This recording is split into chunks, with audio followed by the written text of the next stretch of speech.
او اقلیم اول د پتولیت کی وی اوس دې تلق غوند سوچ کی چې په دې خبره باندې پیش دویم په قدم د موسی علیه السلام باندې وی دریم په قدم د هارون علیه السلام باندې وی سلورم په قدم د ادریس علیه السلام باندې وی پنځم په قدم د یوسف علیه السلام باندې وی شپږم په قدم د عیسی علیه السلام باندې وی او اوم په قدم د آدم علیه السلام باندې چلیږي نن تاسو دغوندې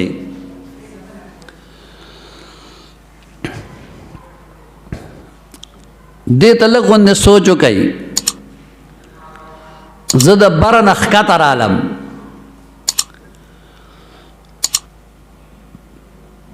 اسمانونه دي اوه اقلیم وای صوبې ته دا هر یو اسمان چې دی د دې فضا دا صوبه ده روحانی او پا اوم اسمان نه چې ښکته راځي په ترتیب باندې نو په اوم اسمان کې ابراهیم علیه السلام دی په شپږم اسمان کې موسی علیه السلام دی په پنځم اسمان کې هارون علیه السلام دی دارنګې په څلورم اسمان کې ادریس علیه السلام دی دارنګې په دریم اسمان کې حضرت یوسف علیہ السلام نے په دویم اسمان کې حضرت عیسی علیہ السلام نے په اول اسمان کې آدم علیہ السلام اوس دا د هغه هستو اقالیم سبعه دي هلته د اووم اسمان صوبه ابراهیم علیہ السلام ته حواله د شپږم اسمان صوبه دا چې دی حضرت موسی علیہ السلام ته حواله د پنځم اسمان صوبه دا حضرت هارون علیہ السلام ته حواله د څلورم اسمان صوبه ادریس علیہ السلام ته حواله د دریم اسمان صوبه یوسف علیہ السلام ته حواله د دویم اسمان صوبه عیسی علیہ السلام ته حواله د اول اسمان صوبه آدم علیہ السلام ته حواله اوس دا هستی الته کې په هغه صوبو کې خپله بادشاهي چلی دلته په ځمکه چې کوم اوه ابدال دي د دنیا روحانی تقسیم په اوه صوبو باندې شوی دلته چې دا کوم ابدال اوه دي دا یو چې په یو صوبه باندې مقرر دی دی په نقش قدم د ابراهیم علیه السلام باندې دا دویم په نقش قدم د موسی علیه السلام باندې دا دریم په نقش قدم د هارون علیه السلام باندې اوس د دې قدم څه مطلب دی چې دی د هغه په قدم دی او دی د هغه په قدم دی او دی د هغه په قدم دی یا په احادیثو کې راغلی دي رستو به تذکره راشي ذکر به راشي چې یاره د دوی زړونه د ابراهیم علیه السلام د زړه په شانې وي د دوی زړونه د حضرت جبرائیل علیه السلام په شانې وي اوس د دې کسانو زړونه د موسی علیه السلام په شانې وي نو دا غي څه مطلب وي دا غي مطلب دا وي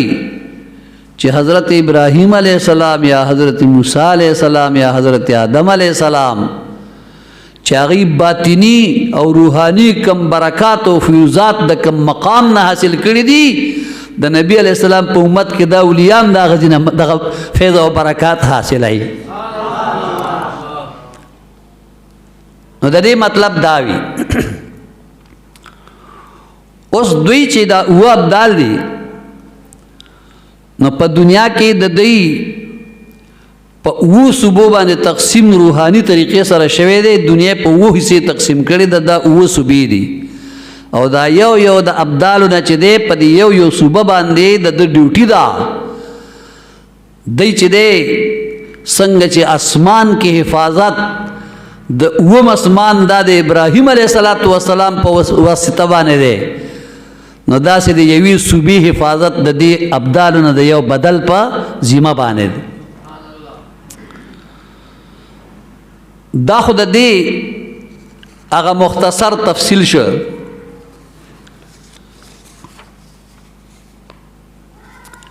یعنی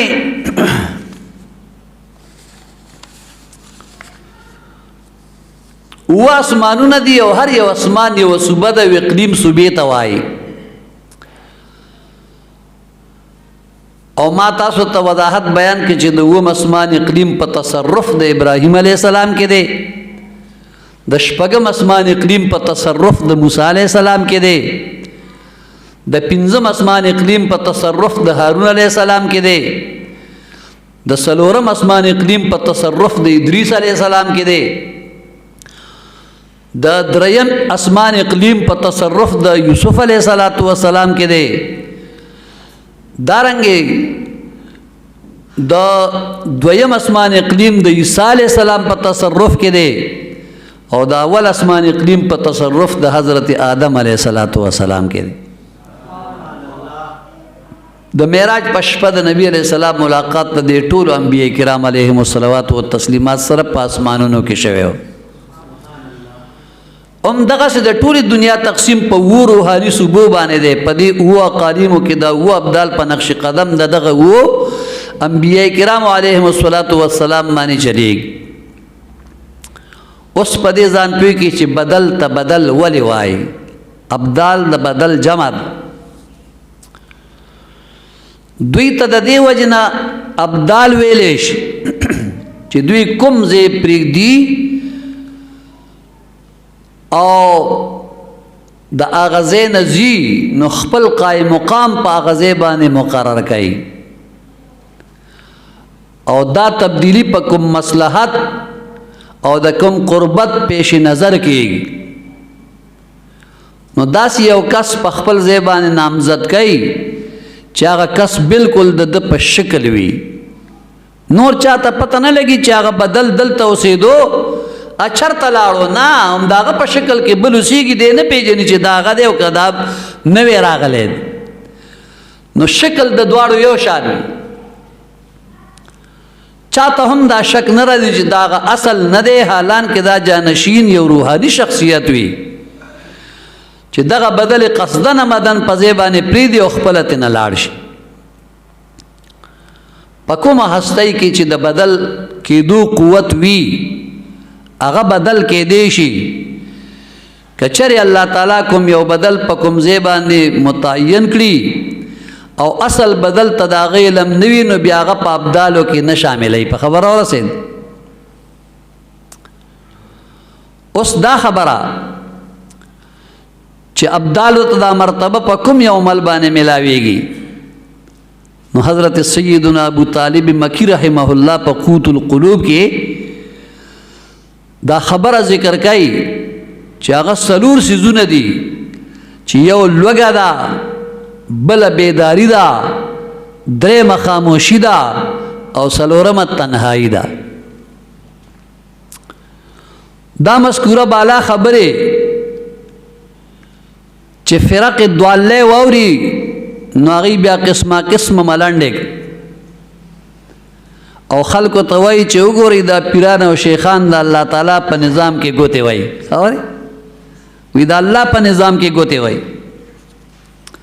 او د ځانه داسې خبرې کوي چې عقل هم نه مني او وی د ګیډو د کتاب نه لګیا دي خبرې دا بیا ادب تاسو اورېدلي که نه هغوی داسې وایي راځي اوس به وګورو چې دا د ګیډې د کتاب خبرې دی او که د دین په دایره کې د ننه د دین د کتابونو خبرې دي د دغه اقسامو د اولیاء کرامو نه چې یو قسم ابدال دي او د هغوی تذکره مونږ وکړه او جاري ده پاغي باندې لګ روشنايي چول غواړم نور اقسام به داغې نه پس بیانېږي